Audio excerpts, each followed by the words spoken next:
आइजो आफाद बाथौ धोरोम आरो बिनि अनगायैबो गुबुन गुबुन इसिबां आफाद थानानै बिराद दुखु नांथावना बाथ्रा मेगन मोदै अंखरनो गोनां बाथ्रा आंहाथ' अंखरोनो मेगननिफ्राय अंखाराबो बिखानिफ्राय अंखारो इसिबां गोग्गोम गोबां आफाद थानानै दिनै बर' रावा थैलांनो हमनायनि लामायाव थांदो एसे अखा मोफ्लिबदो अखा हायाखै दानि बै भारत आङो बुंदो बेबायदि आफाद जाबा मा जानो फरायसा गैया नांगौ माखौ होयो आंनि सुबुङा दा मोनसे एग्जाम्पल मोनसे बिदिन्थि आंनि फरायसा हिसाबै आंनि जेरबावनानै आं बुंगोन बिमल डाक्टर बर' सोमावसारनायनि गेजेरजोंबो नङा बिथाङा फैनानै डाक्टर जाफैबाय खुलुमबाय 10 नभेम्बर साननि खुलुमनाय थाबाय बेयो रान्धनि सोमोन्दो रान्धनि मेगन अमा बेदर मिरामिस आरो ओमफ्राय लाइ फिन्दावनो गांजेमा गावरेमा खांख्राइ बाथोन निमुन्दु दङ गुत्ताय दङ जै जिखिनि हिसाब दङ निमुन्दु मस्लानि खोनाबाय रायजोफोर अमा बेदर खुलुमबाय आरो आंनि गुबुन मोनसे गोदान भिडिअ नोंथांमोनखौ बयखौबो बरायनानै लानाय जाबाय दिनैहाय 14 नभेम्बर सान आरो बे 14 नभेम्बर सानावहा आंनि गोसो गोरबोनिफ्राय दुलाराय बर' माहारिसिम बयनिसिमबो गोजोन हामग्लायनायखौ बावहरनाय जाबाय आरो दिनैहाय भकतपारा मदैबारि गुदि बर' थुनलाइ आफादनि बानजायनायाव खुंनो लानाय 14 नभेम्बर सान फालिनाय मोनसे मिटिं आरो बे मिटिंआव आं थांनो ओंखारबोदों आरो नैबे समाव बे दलङाव थाद'नानै एसे मोजां नांदों आरो दिनैनि 14 नभेम्बर सान फालिनायनि जा मिटिंनि बायदिसिना हाबाफारिफोर आं बेखौ नोंथांमोननो फारि फारि दिन्थिलांनो नाजागोन बेनि थाखाय नोंथांमोनखौ भिडिअखौ जोबजासिम नायनो थाखाय खावलायबाय आरो नायना मोजां मोनबाय एसे लाइक खालामनानैबो होनो थाखाय खावलायखाबाय आरो चेनेलखौबो साबस्क्राइब खालामना दोननो थाखाय खावलायखाबाय फैदो बिदिब्ला आंजों दिनै भकतपारा मदैबारि गुदि बर' थुनलाइ आफादजों खुंनो लानाय मिटिंआव थांदिनि चलो अमा बेदरजों संदों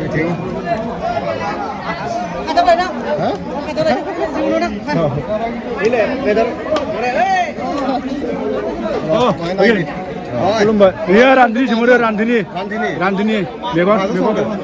अमा बेदर मिरामिस आरो ओमफ्राय लाइ फिन्दावनो गांजेमा गावरेमा खांख्राइ बाथोन निमुन्दु दङ गुत्ताय दङ जै जिखिनि हिसाब दङ निमुन्दु मस्लानि खोनाबाय रायजोफोर अमा बेदर ओंखाम बेलाय ओंखाम गैया बेलाय बेफोरजों एखबाय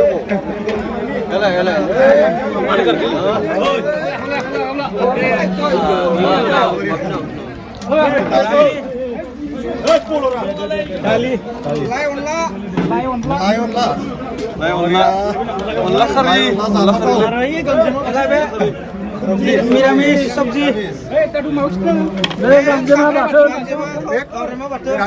बाथोन गासिबो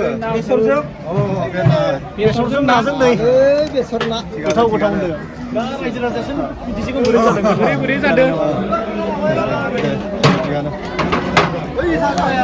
बेयो मा गामिमोन बुंना होनाय थेवबो पुनिया वारपारा ना उदालगुरि जिल्लानि सिङाव थानाय भकतपारा हालामनि पुनिया वारपारा गामियाव आच्छा बरिया 14 नभेम्बरनि ओंखाम संनाय धाम धुम सोलिगासिनो मिटिं जानाय लोंनाय आरो मेल मिटिं जागासिनो खुलुमबाय आरो आंनि गुबुन मोनसे गोदान भिडिअ नोंथांमोनखौ बयखौबो बरायनानै लानाय जाबाय दिनैहाय 14 नभेम्बर सान आरो बे 14 नभेम्बर सानावहा आंनि गोसो गोरबोनिफ्राय दुलाराय बर' माहारिसिम बयनिसिमबो गोजोन हामग्लायनायखौ बावहरनाय जाबाय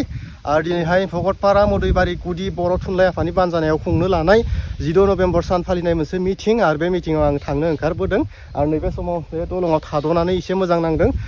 आरो दिनैनि 14 नभेम्बर सान फालिनायनि जा मिटिंनि बायदिसिना हाबाफारिफोर आं बेखौ नोंथांमोननो फारि फारि दिन्थिलांनो नाजागोन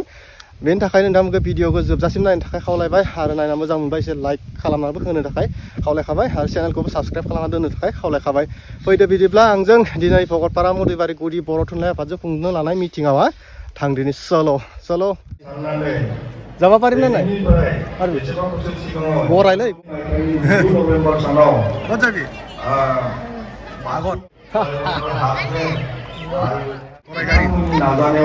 लाबोदों फाथोथारा नामासो नेকি नामासो नेकी राजु राजु भाई नै हेलो हेलो बुंदो राजु भाई राजु ओरिया जाबा पारिम ना नाय पारिम बरायलै जाबि आगत लाबोदों फाथोथारा नामासो नेकी नामासो नेकी राजु राजु भाई नै हेलो हेलो बुंदो राजु भाई राजु ओरिया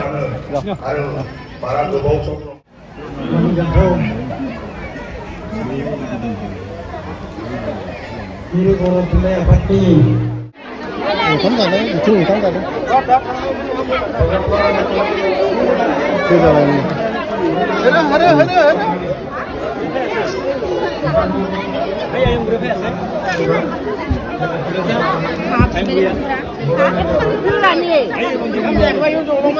ओंखाम जानोसै थ' गुबुनफ्रा नै जाखांना फैबाय आरो जोंना दा लासै लासै जानायाव थांसै बेनिफ्राय बिराद मोजाङै खोनासंखागोन आरो मिटिंखौ जाखांबाय दे जाखांथारबाय जायाखैनो जायगायाबो एसे फिसा थेका आरो दै ओंखायनो बिराद भेजाल माने बिराद खास्ति जादों जों जनाय जायगा मोनगोन ना होमबा जनाय जायगा मोनगोन ना मोनाबा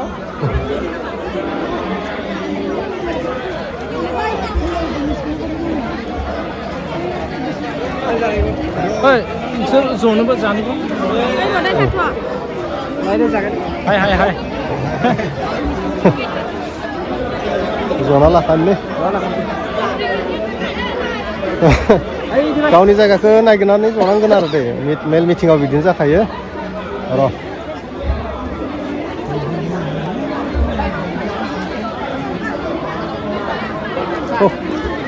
जगोन दा नोंसोर फैदोसो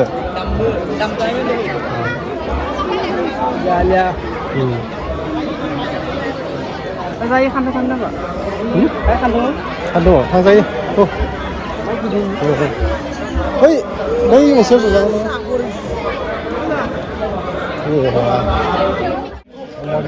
रानगासिनो अमा बेदरदो अमाजों जागोन ना अमा लोगोहाय गांजेमा जावरा बाथोन ना मा जानो बिदिनो खेबसे बयबो जानोसै मैगङा अनलाबो दं दालि लाइ अनला मा होनायसै जोंनियाबो अमा बेदरा बेजोंनो जानोसै गोथावानो जागोन बायदि मोनदों फ्राय खालामनानै जाबाय दे जानायानोसै दे मेल मिटिंनिखौ बांद्राय दिन्थिबाबो नाया मानसिया बहाथो गांजेमा बाथोनानै नै गांजेमा आरो गावरेमा गासिबो मिक्स जानोसै रायजोफोर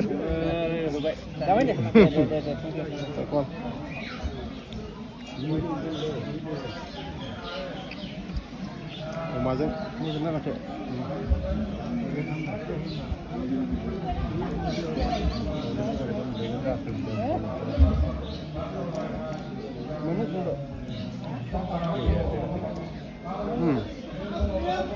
गांजेमायालाय गोथावानो गाहाय आलासि हिसाबै नुजाथि फैनाय बिथां बर' थुनलाइ आफादनि जिल्ला दिनैनि 16 नभेम्बर सान फालिनाय माने भगतपारा मधुबारि गुदि बर' थुनलाइ आफादनि बानजायनायाव खुंजानाय 16 नभेम्बर सान फालिनायाव मेला बेनोमोन आरो बांद्राय दिन्थिबाय थायोब्लाबो मानसिया नाया ओंखायनो एसे सर्ट खालामनानै भिडिअखौ होनाय जाबाय आरो उननि समाव मोजां भिडिअ लाबोनो नाजागोन आङो अनलि लाइक खालामनो दाबाव